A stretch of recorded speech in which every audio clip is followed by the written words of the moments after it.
We just went to the Tribeca Film Festival and saw the first 2 episodes of X-Men 97 Season 2 at the world premiere. We're going to talk about some of our spoiler-free thoughts this week on Beware of Spoilers.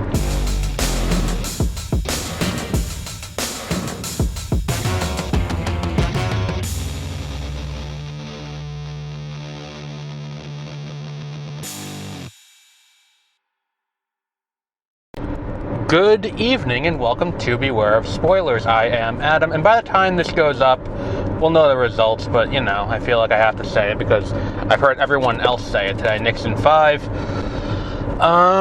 But, we'll see what we got.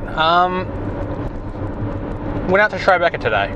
If you listen to all of our podcasts, I also went to the Tribeca Game Showcase. I did a live episode. I don't think it's up yet. As of recording this, but I did a live report for, you know what happened?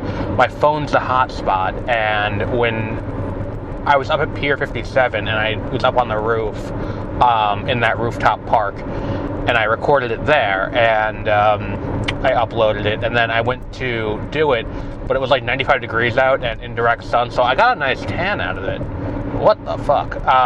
But I did get a what's it called? I did end up in a situation where I didn't get it uploaded because my phone overheated and the hotspot turned off. So we had to, it's on my computer. It's cut, but it just has to be uploaded, and I'll do that when I get home. But all that said, we went to the Tribeca Game Showcase at Pier 57. I had a really fucking good grilled cheese at the James Beard Foundation's to-go thing. Highly recommend it if you're there. And it's not super expensive for the quality you would expect. Like, you would expect it to be like I expect it to be like at least $20-25 for a grilled cheese. And look, you're paying for the James Beard Foundation name on it. It was only like $12, and then I got a Coke with it and tip. It was like $20 for lunch. Went there. Went to what's it called? Went to the Chelsea Market. Walked around there a little bit. Then I went down down on Varick Street. I forgot, Silver Studio, I think it's called, where they held this screening of X-Men 97, and it was a raucous crowd of X-Men fans. And I do have to give props to the woman who was scanning tickets, because there were a few people there who were there in costume, and good for them. I don't have the confidence for that. I never could.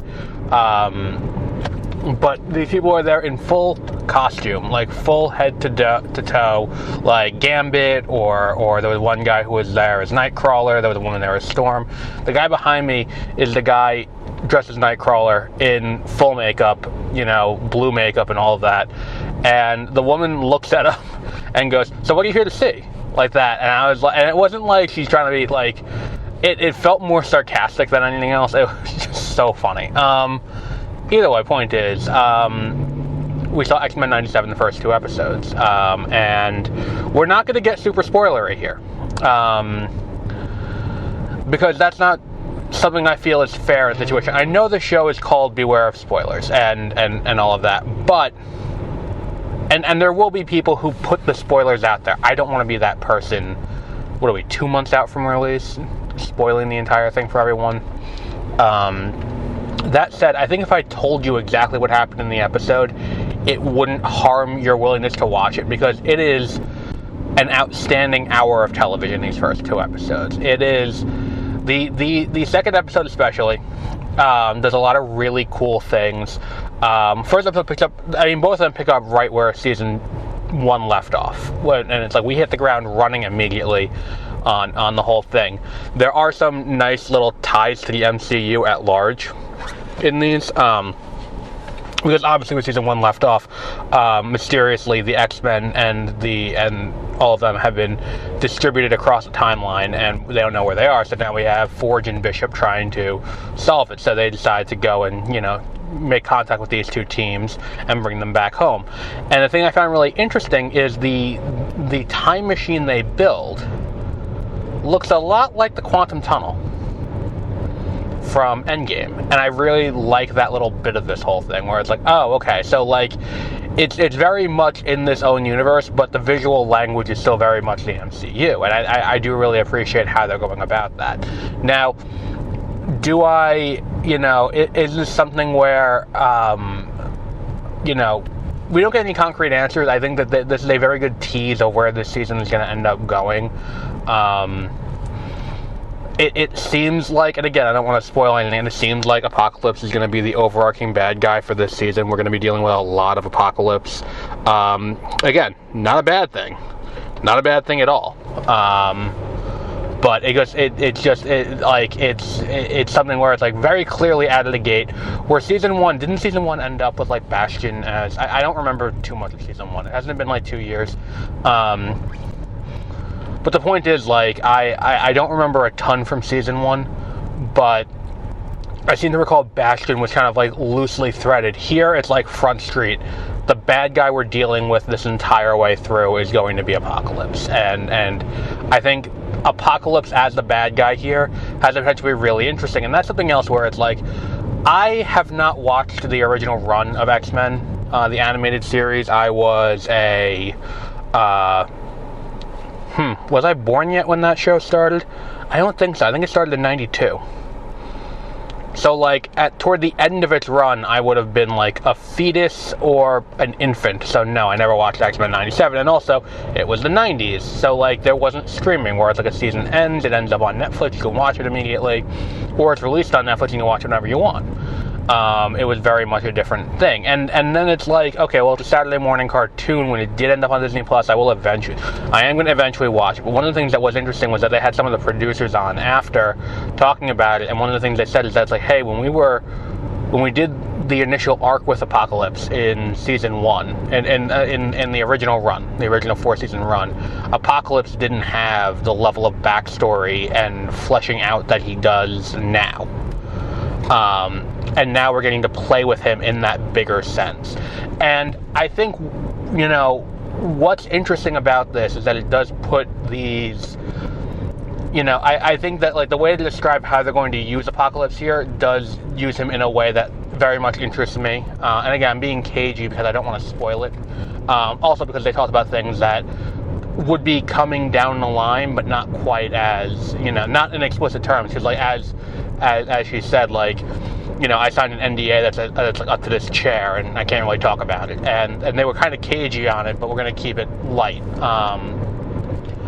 But what I really liked about this is, like, we hit the ground running, and we have these moments with these characters that, again, feel grounded, and like it's a continuation of where we were.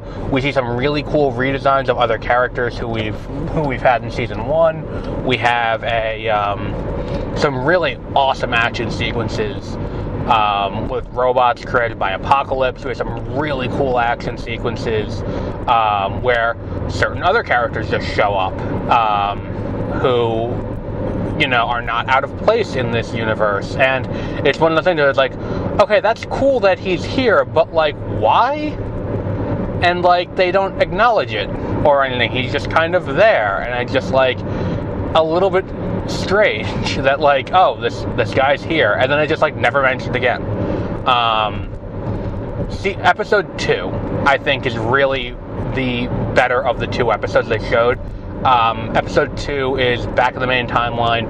We are taking a lot of time with a fan favorite character, really getting to flesh her out and giving her, like, there's a moment in this that, like, the first thing that pops in my head is like, oh, this feels so much like Guardians of the Galaxy Volume 3 in the best possible way. And it's just, like, it's just so good for a character who was kind of, a jokey character, like, for a long time. For her to get this level of appreciation in this is just something I really appreciate them doing. But all of that, that's all really good. We get a lot of really cool mutant characters who I think are making their debut. Well, I mean, they're making their debut in X-Men 97. I don't know if they appeared in the original. And I think we're looking at a very strong season of television to follow up what was already a very strong season after the first year. And all of that is shaping up to be a very good thing for us, the viewer. This has the potential to be the best, like, for Marvel this year, there is a non-zero chance that we are looking at the best year for Marvel in a long time. And I say that now, and I'm prepared to look like an asshole. I'm fully prepared for that. I'm expecting that to happen, to be completely honest, because that's kind of what this show is about. But, you know, between Doomsday, you know, and Spider-Man, Brand New Day, you know, those both, like, Brand New Day looks really good from the trailer, and it could get to some interesting points. We'll see when the movie comes out. And then to follow that up with Doomsday, I was a little surprised they didn't show us that. Like, I'm surprised they didn't go like, oh, and, you know, because you came out to this and paid to see this early, here's the Doomsday trailer. Like, there was part of me that I was like, this could happen today. And then it didn't. It wasn't advertised as being that, so it's not like a letdown. Just like, you know, it wouldn't be a terrible idea to, like, build hype, but, you know, they didn't do it. But all of that said, it's like there's so much this year. Plus this, we have Vision Quest later this year, which appears to be just kind of wrapping up the, you know, the live-action Marvel stuff besides Wonder Man, and the live-action Marvel stuff on Disney Plus. And then there's also Your Friendly Neighborhood Spider-Man Season 2. So we have a pretty strong lineup. If these first two episodes are any indication, like, the action is kinetic, it's like, the thing I come back to is that it's like they always find new and inventive ways to use these characters. Like, I think about back in Season 1, where we get to see what it looks like from the perspective of someone who's being teleported by Nightcrawler. And it's like, it's such a cool, like, oh, that's what that looks like from the inside. And it's a really cool idea. There's a few things like that. A few smaller characters are really getting their time to shine here, and the jokes just land. But all of that said, this is a must-watch when it comes out. We'll go deeper with the spoilers when the show actually does come out. I believe it's in August or July. But when the show does come out fully, we will go deeper with the spoilers, and we will discuss everything that there is to discuss about this show each week on here. But we'll wrap up there for today, because I don't want to give too many spoilers or be too specific about things in a world where, you know, the average person who wasn't at this event isn't looking at the same thing I am to be able to render judgment about it. So X-Men 97, 5 stars from the first 2 episodes. We'll do a full season review, but from the preview, 5 stars. Just incredible work, a continuation of already incredible work from the first year. Coming up, we also have a few more movies coming up for the month of June. We have Supergirl in 2 weeks. We're seeing that Wednesday, so we're seeing it a day early. And as always, we will have that on here. We also have Toy Story 5 next week. But until our next episode, have a great rest of your week. Before you go, I also write fiction. My newest novel, Succession Planning, is out on August 28th, available both in paperback and an ebook. It follows a journalism grad stuck managing a store while the owners wage a quiet war over who takes over the business. It's about ambition, inertia, and taking the easiest choice. The link is in the description. That's Succession Planning, out on August 28th.